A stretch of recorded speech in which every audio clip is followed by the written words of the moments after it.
ناظرین السلام علیکم۔ ناظرین، آج جس کتاب کا تعارف ہم پیش کرنے جا رہے ہیں اس کا نام ہے پختون سماج، جو کہ اعجاز احمد یوسفزئی صاحب نے لکھی ہے۔ اس کتاب کا جو موضوع ہے وہ پختون سماج میں پنپنے والی وہ فرسودہ روایات یا وہ حصہ پختون روایات کا جو کہ اسلام کی بنیادی تعلیمات سے متصادم ہے اور جو کہ معاشرے میں بہت ساری برائیوں کو جنم دیتا ہے، اس کے اوپر انہوں نے اس کتاب کے اندر بحث کی ہے۔ انتہائی زبردست کتاب ہے، میں نے آج ہی پڑھی ہے یہ کتاب اور مجھے یہ کتاب بہت پسند آئی ہے۔ اس کتاب کے اندر جو اس کا کانٹینٹ ہے، اس کے اندر کون کون سی چیزوں سے بحث کی گئی ہے، اس کے بارے میں بھی ہم آپ کو بتائیں گے، کہاں سے دستیاب ہو سکے گی اس پر بھی وہ بھی ہم آپ کو بتائیں گے، اور ساتھ میں ہم آپ کو اس کتاب میں سے ایک دو اقتباسات بھی پڑھ کر سنائیں گے۔ ناظرین، یہ کتاب پختون سماج، اس کتاب کا یہ دوسرا ایڈیشن ہے۔ یہ کتاب لکھی ہے، اس کا نام ہے پختون سماج، مذہبی، سماجی، ثقافتی، اقتصادی اور سیاسی پہلو۔ اعجاز احمد یوسفزئی صاحب نے یہ کتاب لکھی ہے اور اس کا جو پہلا ایڈیشن ہے وہ اکتوبر 2013 میں شائع ہوا تھا، جبکہ دوسرا ایڈیشن اکتوبر 2015 میں شائع ہوا۔ ملنے کا جو پتہ انہوں نے یہاں پہ دیا ہے وہ اشرف بک agency, committee Chowk, Rawalpindi, phone number 05155331610، university book agency, Khyber Bazaar, Peshawar, phone number 09122122335، London book company, Arbab road, Peshawar, phone number 09152272722، book fair, Mansehra road, supply, Abbottabad, phone number 0992335465، Fazal book centre, Malakand Chowk, Mardan, phone number 0937871927، Maktaba al-Ishaat, Abdul Rahman plaza, Swabi, phone number 031357101224، Romail house of publications نے یہ کتاب چھاپی ہے اور اس کا جو انتصاب ہے وہ بہت ہی زبردست ہے۔ لکھتے ہیں کہ سچ بولنے، سچ سننے، سچ لکھنے، سچ پر عمل پیرا ہونے اور سچ و حق کی راہ میں خون کا نذرانہ پیش کرنے والوں کے نام۔ ناظرین، اس کتاب پر مفتی حفیظ الرحمان طاہر صاحب نے ایک چھوٹا سا تبصرہ کیا ہے جو ہم آپ کو سنانا چاہیں گے تاکہ آپ کو اندازہ ہو سکے کہ اس کتاب میں کیا ہے۔ اعجاز احمد یوسفزئی نے بڑی محنت اور ارکریزی سے پختون سماج کے چند پہلوؤں کا تجزیہ کیا ہے۔ پختونوں کی اعلیٰ صفات کے ساتھ ساتھ ان کے نقائص و خامیاں اور ان میں پائی جانے والی رسوم و رواج کا تذکرہ کرتے ہوئے اسلامی نقطۂ نظر سے ان نقائص و خامیوں کو دور کرنے کی بھرپور صحیح بھی فرمائی ہے۔ حقیقت تو یہ ہے کہ مذکورہ خامیاں صرف پختون قوم کے اندر ہی موجود نہیں بلکہ بالعموم تمام مسلمانوں اور بالخصوص مسلمانان بر صغیر میں بھی موجود ہیں۔ ہاں، مختلف علاقوں میں کہیں یہ خامیاں زیادہ ہیں اور کہیں کم۔ اس لیے میں سمجھتا ہوں کہ پختون سماج مصنف کی ایک ایسی کاوش ہے جو کہ نہ صرف پختون قوم کے لیے بلکہ ہر کلمہ گو مسلمان کے لیے صدائے حق ہے۔ مفتی حفیظ الرحمان طاہر، ہری پور۔ یہ تو ایک مختصر تبصرہ تھا حفیظ الرحمان طاہر صاحب کا، جبکہ اس کتاب میں جو مضامین کی فہرست ہے یہ ہم آپ کو پڑھ کے سنا دیتے ہیں تاکہ آپ کو اندازہ ہو کہ اس میں کن کن باتوں پر بحث کی گئی ہے۔ نمبر 1، کتاب پر تبصروں سے منتخب اقتباسات۔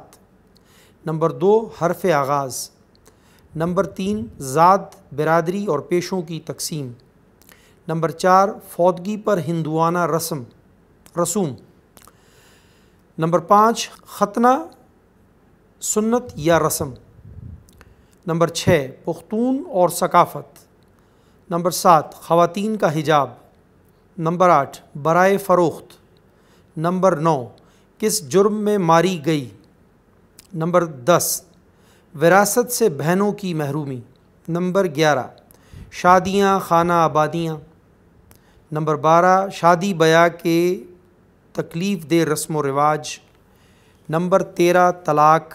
نمبر 14، جھگڑالو پن، منتقم مزاجی اور معافی۔ نمبر 15 جرگہ اور پختون معاشرہ۔ نمبر 16 سورا کی رسم۔ نمبر 17 پناہ چاہیے۔ نمبر 18 جنگ، جہاد اور دہشت گردی۔ نمبر 19 خالق سے ہونے کا یقین۔ نمبر 20 پٹھان جانے رمضان جانے۔ نمبر 21 رویت ہلال کا تنازع۔ نمبر 22 نصف ایمان۔ نمبر 23 مرغی اور نسوار۔ نمبر 24 سود اور ناجائز منافع خوری۔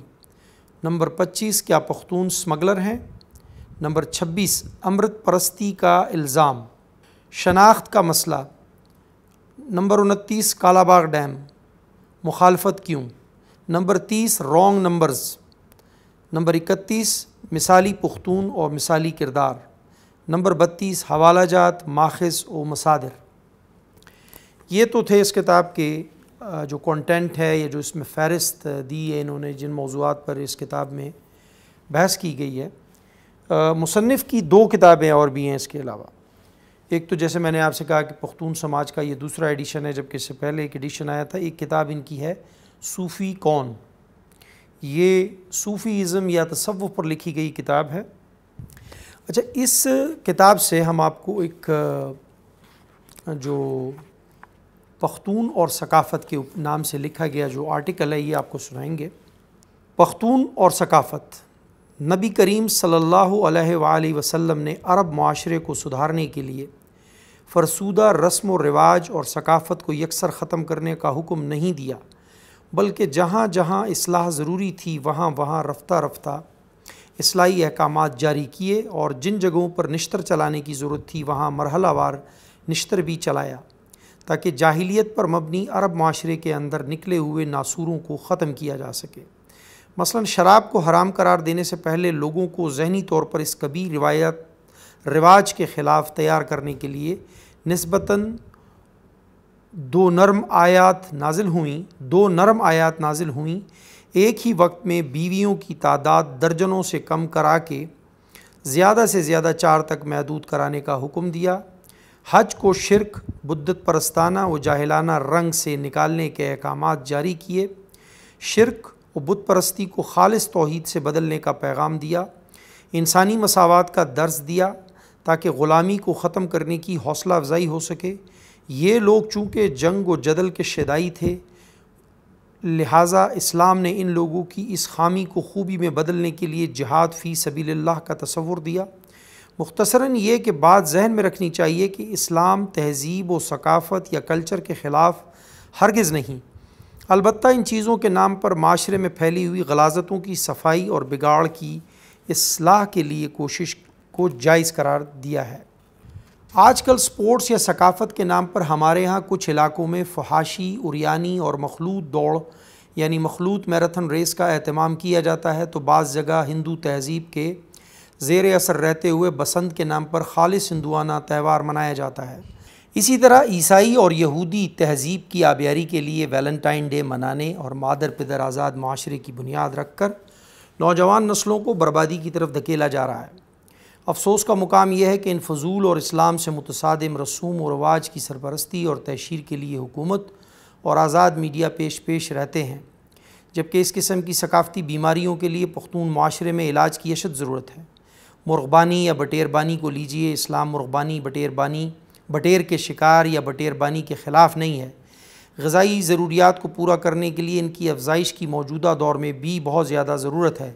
یہی وجہ ہے کہ پختونخوا اور افغانستان میں بڑے بڑے پولٹری فارمز بنے ہوئے ہیں، جہاں وسیع پیمانے پر ان کی پیداوار سے لحمیات کی روزمرہ ضرورتوں کو پورا کیا جاتا ہے۔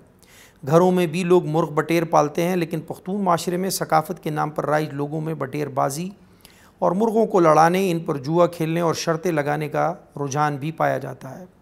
ان مقاصد کے لیے لڑائی والے کتے پالنے کا شوق بھی ان میں موجود ہے۔ اسلام کتوں کو گھر یا باڑوں کی حفاظت اور شکار کے لیے رکھنے اور پالنے کی اجازت تو دیتا ہے، لیکن ان کو آپس میں لڑا کر مقابلہ کرنے، ان پر جوا کھیلنے اور شرطیں لگانے کی اجازت ہرگز نہیں دیتا۔ یقیناً یہ سب ناپاک شیطانی اعمال تو ہیں، لیکن ساتھ ساتھ مرغوں، بٹیروں، کتوں اور اسی قسم کے دوسرے جانوروں کو لڑانے کے فعل کو اسلام ظلم بھی قرار دیتا ہے۔ ان مقابلوں کے نتیجے میں نہ صرف بے زبان جانور لہو لہان ہو جاتے ہیں بلکہ جوا اور شرط ہارنے یا جیتنے کے شاخسانے پر لوگوں کے آپس میں بھی خون خرابے تک کی نوبت آ جاتی ہے۔ اسلام جہاں انسانی جان لینے اور خون کو بے جا بہانے کے حق میں نہیں، وہاں بے زبان جانوروں پر رحم کھانے کی بھی ترغیب دیتا ہے۔ صحیح مسلم میں حضرت عبداللہ بن عمر سے روایت کی گئی ہے کہ ایک حدیث میں نبی کریم صلی اللہ علیہ وآلہ وسلم نے فرمایا ہے کہ ایک عورت کو جہنم میں ایک بلی کو قید کرنے کے معاملے میں عذاب دیا گیا۔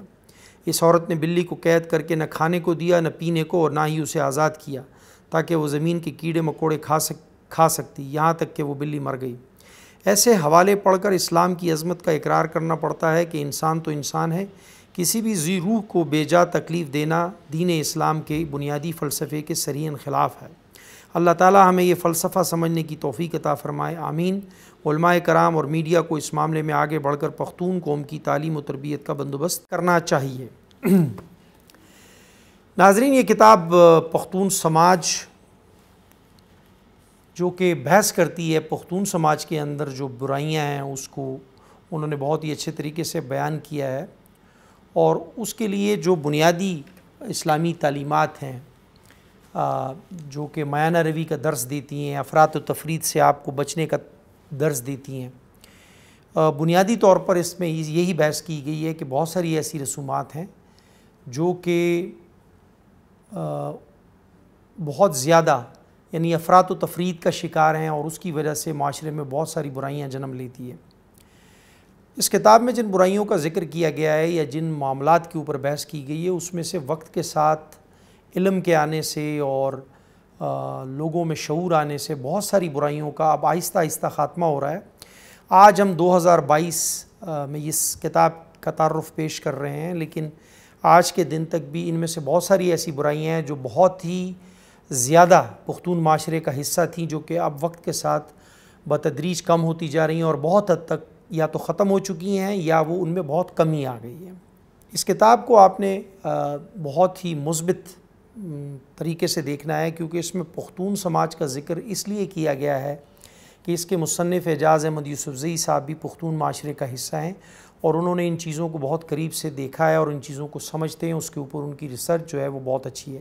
ورنہ یہ تمام برائیاں ہمارا جو ملک ہے، ہمارا جو یہ خطہ ہے بر صغیر پاک و ہند کے اندر بھی، یہ برائیاں عمومی طور پر تقریباً ہر سماج کا حصہ ہے۔ یہ بٹیر بازی کی جو باتیں کی ہیں، مرغ اور کتے لڑانے کی باتیں کی گئی ہیں، یہ ہر سماج کا تقریباً حصہ ہے، جو وقت کے ساتھ تعلیم اور شعور آنے سے لوگوں میں آگاہی آئی ہے اور ان چیزوں میں بتدریج کمی آئی ہے۔ میں امید کرتا ہوں کہ اس طرح کی جو کتابیں ہمارے معاشرے میں جو لوگ بھی اس طرح کا پرچار کرتے ہیں، ان چیزوں کا، ان کی نفی کرتے ہیں، یہ آہستہ آہستہ ہمارے معاشرے سے ختم ہوں گی اور ہمیں ان چیزوں سے چھٹکارا ملے گا۔ یہ کتاب پختون سماج بہت ہی زبردست کتاب ہے، جو موضوعات اس کے اندر جس پہ بحث کی گئی ہے اس حساب سے یہ کتاب پڑھنے لائق ہے، اور مجھے اس کتاب نے کافی متاثر کیا ہے، اور میں نے میرا خیال ہے کہ یہ مصنف کی ایک بہترین کاوش ہے معاشرے کے اندر ایک پازیٹیو چینج لانے کے لیے۔ جلد ہی انشاءاللہ کسی اور کتاب کے تعارف کے ساتھ آپ سے دوبارہ ملاقات ہوگی۔ اللہ حافظ۔